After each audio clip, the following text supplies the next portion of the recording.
Hi అండి, welcome to Jyothish kitchen. ఈరోజు మన కిచెన్లో చాలా సింపుల్ రెసిపీ అండి. రెండు కూడాను పప్పుచారు అండి. పప్పుచారు అయితే మరి ఉట్టిదే మనం తినం కదా, దాంట్లోకి నంచుకోవడానికి మనకి ఏదైనా కావాలి కాబట్టి సైడ్ డిష్గా మన దగ్గర కూరగాయలు ఏవి ఉంటే అవి అవైలబిలిటీ ఉన్న వాటిని మనము ఫ్రై కింద చేసుకోవచ్చండి. నా దగ్గర అయితే బరబాటి బంగాళదుంప ఉన్నాయి. వీటిని నేను ఫ్రై చేస్తూ పప్పుచారు రెండు ఏ విధంగా చేసుకోవాలనేది మీకు చూపిస్తున్నాను. వెళ్ళిపోదాం ప్రాసెస్లోకి. ఇదిగోండి, బరబాటీలు బంగాళదుంప ఫ్రై కోసం నేను తీసుకున్న బరబాటీలు 1/2 కిలో అండి. ఇవి ఇంకా కడగాలి, క్లీన్ చేసి చిన్న ముక్కలుగా చేసి పెట్టుకోవాలి. రెండు అయితే బంగాళదుంపలు, రెండు చిన్న సైజు ఉల్లిపాయలు రెండు తీసుకున్నాను. ఇవన్నీ కట్ చేసిన తర్వాత చూపిస్తాను మీకు. ఇదిగోండి, బరబాటీలు ఈ విధంగా క్లీన్ చేసుకోవాలన్నమాట. బరబాటీలు అంటారు, బొబ్బర్లు అంటారు.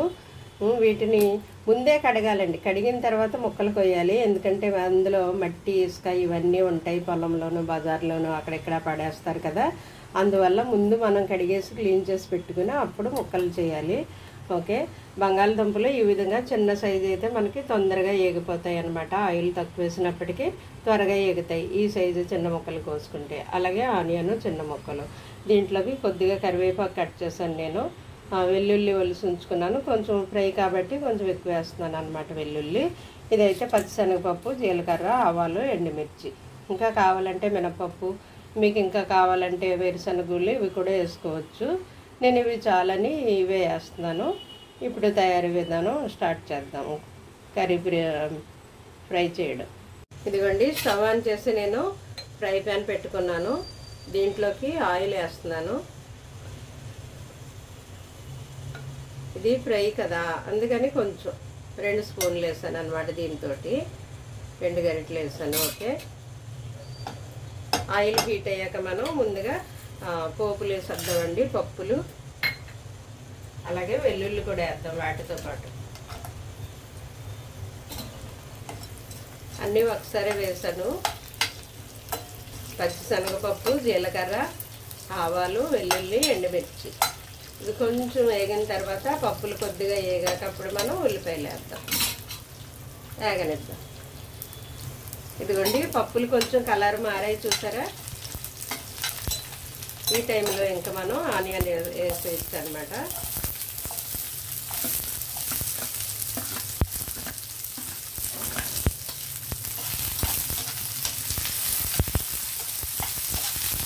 ఇప్పుడు ఉల్లిపాయలు మనకి కలర్ మారక్కర్లేదు. మారకముందే మనం దీంట్లో పసుపు, సాల్ట్ వేసేద్దామండి. అవి వేగుతూ ఉంటాయి. కొద్దిగా పసుపు, అలాగే కొంచెం అంటే కర్రీకి సరిపడా సాల్ట్ ఇప్పుడే వేసేస్తున్నాను. పొటాటో, బరబాటి, ఆనియన్ వీటన్నిటికీ సరిపడా సాల్ట్ మీ రుచికి తగ్గట్టుగా మీరు వేసుకోండి. ఎందుకంటే ఉప్పు అందరూ ఒకలా తినాం కదా, కొంతమంది ఎక్కువ కొంతమంది తక్కువ తింటారు. కానీ నార్మల్గా తినడమే మనకు మంచిది. ఇవి కొంచెం వేగాయి కదండి ఉల్లిపాయలు. ఇలా వేగేటప్పుడే మనం ఈ పొటాటో, కరివేపాకు,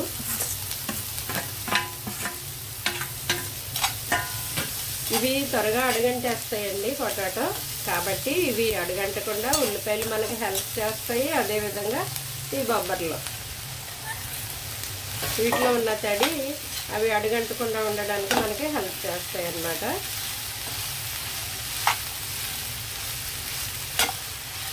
ఇవి సిమ్లో పెట్టే మగ్గనివ్వాలండి. ఇదంతా కలిపేసిన తర్వాత మనం సిమ్లో పెట్టి మగ్గనివ్వాలి. అలాగే ఈ ఉప్పు, పసుపు వల్ల ఇవి మగ్గుతాయి అన్నమాట. కారం అప్పుడే వేయద్దు.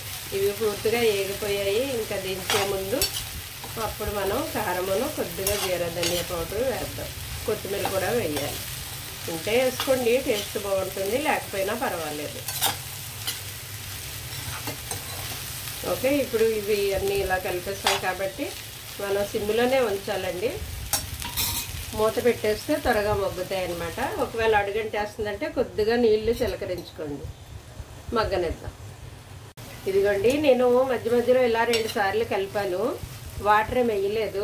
ఎందుకంటే బరబాటీలో మాయిశ్చర్ ఉంటుంది. అలాగే ఆనియన్లో కూడా ఆ ఉల్లిపాయలు బరబాటి దీనికి హెల్ప్ చేసాయి అన్నమాట. నేనేమో దుంపలు చిన్న ముక్కలు కోసాను కాబట్టి వాటిలో ఉన్న తడి వల్ల అవి వేగిపోయాయి. అయితే ఇప్పుడు కారం వేద్దామండి. కొంచెమే ఒక అర స్పూన్ వేస్తే చాలు, దీనికి ఏమి కారం ఎక్కువ అవసరం లేదు. ఓకే, కారం ఇలా కలిపేసిన తర్వాత మనం ముక్కలన్నిటికి పట్టేటట్టు ఇలా కలపండి. కారం లాస్ట్లోనే వేయాలి, కారం ముందేస్తే అడుగంటేస్తుంది అనమాట. మనం తక్కువ ఆయిల్ వేసినప్పటికీ కూడా అడుగంటకుండా ఏగాయంటే దాంట్లో ఉన్న తడి వల్ల సాల్ట్ దాన్ని తడి బయటికి రప్పిస్తుంది కదా, ఆ తడి వల్ల అనమాట. ఓకే, ఇప్పుడు కొద్దిగా మనం జీరా ధనియా పౌడర్ వేద్దాము. ఇది కూడా అర స్పూనే. ఇది కూడా ఒకసారి ముక్కలన్నిటికి పట్టేటట్టు మనం కలిపేద్దాం. దీంట్లో మనం వెల్లుల్లి ఎక్కువ వేసాం కదా, ఆ ఫ్లేవర్ బాగుంటుంది, ఆ టేస్ట్ బాగుంటుంది అనమాట తినడానికి. తర్వాత వెల్లుల్లి కూడా మనకు ఆరోగ్యానికి మంచిది, హెల్ప్ చేస్తాయి కదా. కొలెస్ట్రాల్, షుగరు, బీపీ వీటన్నిటిని అది కంట్రోల్లో ఉంచుతుంది, మంచిది ఆరోగ్యానికి. ఇప్పుడు మనం కొద్దిగా కొత్తిమీర వేద్దామండి, కొంచెం. ఓకే, ఉంటే వెయ్యండి, లేకపోయినా పర్వాలేదు, ఉంటే దాని టేస్ట్ బాగుంటుంది కదా. ఎందుకంటే అన్ని వేళలా దొరకవు కదండి, ఒక్కొక్కసారి బజార్కి వెళ్ళినప్పుడు అన్నీ తెచ్చేసుకుంటాం, వెళ్ళలేనప్పుడు కొన్ని కొన్ని అయిపోతూ ఉంటాయి. ఉన్న వాటితోనే మనం అడ్జస్ట్ చేసుకుని వంట రుచికరంగా వండుకోవచ్చు. ఓకే, ఇది ఇలాగ అన్నీ వేసాం, కలిపేసాం కాబట్టి మరలా మనము మూత పెట్టేసి ఒక 2 మినిట్స్ అలా మగ్గనిద్దాం. సిమ్లోనే ఉంచండి. ఇదిగోండి, ఇంక 2 మినిట్స్ నేను మూత పెట్టి మగ్గనిచ్చాను. సో మాడిపోకుండా చక్కగా ఏగాయి చూసారా, ఎందుకంటే లాస్ట్లో వేయాలన్నమాట కారం, అందువల్ల మాడిపోదు. ఓకే అండి, ఇది అయిపోయింది. మనం ఇప్పుడు దీన్ని ఆపేసి డిష్ అవుట్ చేద్దాము. అయితే ఇప్పుడు మనం పప్పుచారు పెట్టుకుంటున్నాం కదా, ఆ ప్రాసెస్ చూద్దాం. పప్పుచారులోకి వెళ్దాం. ఇదిగోండి, పప్పుచారు కోసం నేను ఆల్రెడీ పప్పు కుక్కర్లో పెట్టేస్తాను. దాంట్లో టమాటాను పసుపు వేసాను, టమాటా పసుపును. ఇప్పుడు మనం దీంట్లో సాల్ట్ వేసి ఈ పప్పు గుత్తుతో ఇలా నొక్కామనుకోండి, అప్పుడు ఆ సాల్ట్ వల్ల మరింత మెత్తగా అవుతుంది అనమాట పప్పు. అయితే మీరు వేసుకుని వాటర్ని బట్టి ఉప్పు వేసుకోవాలి. దీని నిండా వాటర్ వేస్తే దానికి సరిపడా, ఇంకొంచెం తగ్గించారు దానికి సరిపడా, అలాగా మనము వాటర్ అడ్జస్ట్ చేసుకుని వాటర్ని బట్టి ఉప్పు వేసుకోవాలన్నమాట. ఓకే, నేను దీంట్లోకి ఒక నిమ్మకాయ సైజు అంతా చింతపండు నానబెట్టాను. తర్వాత ఏమో ఒక చిన్న ఉల్లిపాయ పొడవుగా చీలికలుగా కోసాను. 2 బెండకాయలు ఉండిపోయాయి, మొన్న బెండకాయ వండినప్పుడు చూసుకోలేదు. ఇవి పప్పుచారులో వేసేస్తున్నాను. ఇవేమో పచ్చిమిర్చి చీలికలు, ఇది కొత్తిమీర, ఇది కరివేపాకు, ఇవన్నీ కట్ చేసి రెడీగా పెట్టుకున్నాను. ఈ పప్పు గుత్తుతో మనం ఇలాగా స్మాష్ చేసిన తర్వాత అవన్నీ వేసి ఒకసారి ఉడికాక అప్పుడు చింతపండు వేద్దాం. అండి, పప్పు అయితే నేను పప్పు గుత్తుతో మెత్తగా చేస్తాను. దీన్ని తీసేస్తున్నాను. ఇప్పుడు ఇవన్నీ కూడా దీంట్లో వేసేస్తున్నాను. ఉల్లిపాయ ముక్కలు, అలాగే పచ్చిమిర్చి చీలికలు, అలాగే బెండకాయ, అలాగే కొద్దిగా కరివేపాకు, కొద్దిగా కొత్తిమీర, ఇవన్నీ వేసిన తర్వాత కొంచెం తాలింపులోకి ఉంచుకున్నాను కరివేపాకు కొత్తిమీరను. కొద్దిగా పప్పే కదండి, కారం ఎక్కువ అవసరం లేదు, ఒక అర స్పూన్ వేస్తాను. అయితే దీని నిండా నేను ఇప్పుడు వాటర్ వేస్తాను. ఈ అంచులకు అంటుకుపోయింది కదా, అది మనం పొయ్యి మీద పెట్టినప్పుడు మాడిపోతుంది అనమాట. అందువల్ల ఈ అంచులకు అంటుకున్నది మనం ఇలా వేసేయాలి. వాటర్ వేసినప్పుడు ఇలా వేసేయాలి.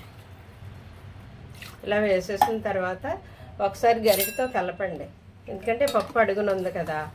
ఇలా కలిపి ఇప్పుడు మనం పొయ్యి మీద పెట్టాలి. నేను ఇంకా వాటర్ వేసుకుంటాను దీని నిండాను.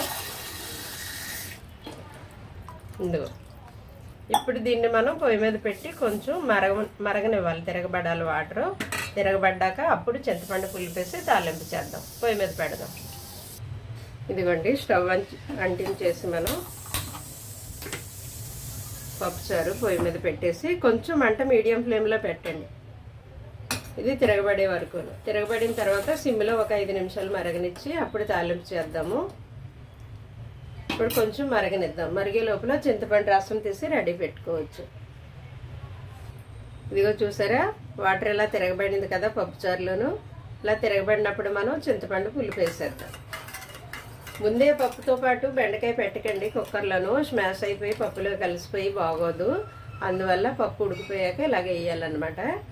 అయితే కొంచెం తిరగబడ్డాయి కాబట్టి బెండకాయ ఉడికిపోతుంది. చింతపండు వేస్తే ఇప్పుడు ఈ చింతపండు రసంతో పాటు అది ఉడుకుతుంది. కొంచెం ఒక 5 నిమిషాలు ఇది ఇలా మరగనివ్వండి. సిమ్లోనే మరిగిన తర్వాత అప్పుడు తాలింపు చేయాలన్నమాట. దీంట్లో మనం ఇంకేమీ వేయవసరం లేదు. అంటే కూరగాయలు మీ దగ్గర బెండకాయ ఉంటే, ఇంకా బెండకాయలు ఉంటే వేసుకోండి. నేను 2 వేసాను. తర్వాత ములక్కాడు ఉంటే వేసుకోవచ్చు, లేదంటే ప్లెయిన్గా పప్పుచారు కావాలంటే అలా కూడా మీరు పెట్టుకోవచ్చు. ఇలాగే చేయాలని ఏమీ రూల్ కాదు. మన దగ్గర ఏది ఉంటే అది వేయొచ్చు, తగ్గించవచ్చు, నో ప్రాబ్లం. ఓకే అండి. ఇది కొంచెం 5 నిమిషాలు అలాగా సిమ్లో మరిగిన తర్వాత హైలో పెట్టకండి. నేను ఫుల్గా వేస్తాను కాబట్టి పొంగిపోతుంది. హైలో పెడితేనే సిమ్లోనే నేను మరగనిస్తాను. 5 నిమిషాలు మరిగాక తాలింపు చేస్తాను. ఈ లోపల తాలింపుకన్నీ రెడీ పెట్టుకోవచ్చు అనమాట. ఇదిగోండి మన పప్పుచారు 5 నిమిషాలు మరిగింది. ఈ లోపల నేను తాలింపు కావాల్సినవన్నీ రెడీ పెట్టుకున్నాను. ఇది జీలకర్ర, ఆవాలు, ఎండుమిర్చి, వెల్లుల్లి, కరివేపాకు, కొత్తిమీర కొంచెం కట్ చేశాను చిన్నగాను. ఇది 5 నిమిషాలు మరిగిపోయిందండి. మనం దీన్ని దించేసి తాలింపు చేసుకోవచ్చు. దించేసి పక్కన పెట్టేస్తాను. ఇది హీట్ అయ్యాక నేను దీంట్లో ఆయిల్ వేస్తాను. కడిగి పెట్టిన పాత్ర, దాంట్లో వాటర్ ఉందన్నమాట.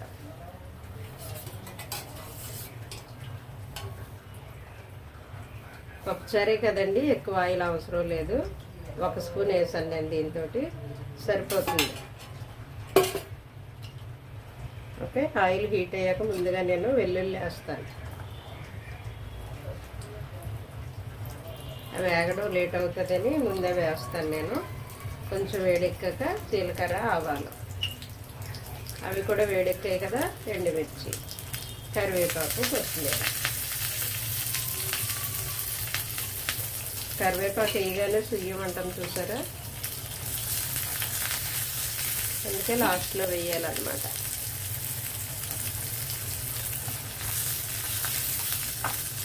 కొంచెం వేగనిద్దాం.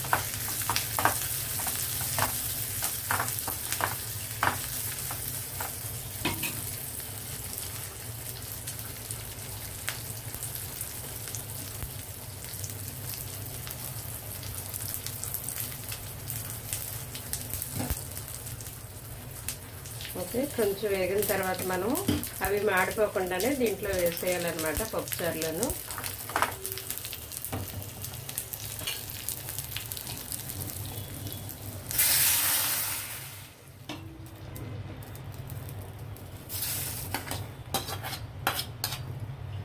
అయిపోయిందండి, పప్పుచారు అయిపోయింది. బరబాటి బంగాళదుంప ఫ్రై అయిపోయింది. ఇప్పుడు మనం డిష్ అవుట్ చేసుకుందాం. ఇదిగోండి వేడివేడిగా మన బరబాటి బంగాళదుంప ఫ్రై రెడీ అయిపోయింది. అలాగే పక్కనే పప్పుచారు కూడా రెడీ అయిపోయింది. ఈ పప్పుచారులో మనము ఏ కూరగాయలు ఉంటే అవి వేసుకోవచ్చండి. ఇవే వేయాలనేమి మ్యాండేటరీ కాదు. కాకపోతే పులుపు కొంచెం తగ్గించేసుకోవాలి. చింతపండు ఎక్కువ వేస్తే ఆ పులుపుని మనం కవర్ చేయడానికి సాల్ట్ ఎక్కువ వాడవలసి వస్తుంది. మరి సాల్ట్ మన ఆరోగ్యానికి ఎక్కువ మంచిది కాదండి. ఉప్పు ఎక్కువ తినడం మనకి ఆరోగ్యానికి ఏ విధంగానూ మంచిది కాదు. తగినంత మాత్రమే వేసుకోవాలి, తగు మాత్రంగాను. అందువల్ల పులుపు తగ్గించుకుని సాల్ట్ కూడా తగ్గుతుంది కదండి. ఆ విధంగా హెల్తీగా ఈజీగా మనం వంటలు ప్రిపేర్ చేసుకోవచ్చు. మరి ఒట్టి పప్పుచారు మనం తినము, దాంతో తృప్తి పడం కదా. పక్కన నంచుకోవడానికి మన దగ్గర కూరగాయలు ఏముంటే అవి 2-3 రకాలు ఈ విధంగా లెస్ ఆయిల్, తక్కువ ఆయిల్ వేసి ఫ్రై చేసుకుని హెల్తీగా, టేస్టీగా, ఈజీగా మన వంటలు ప్రిపేర్ చేసుకోవచ్చు. ఆరోగ్యంగా ఉండొచ్చు. మరిన్ని వంటలు మనము నేర్చుకుందామండి. Okay, thank you.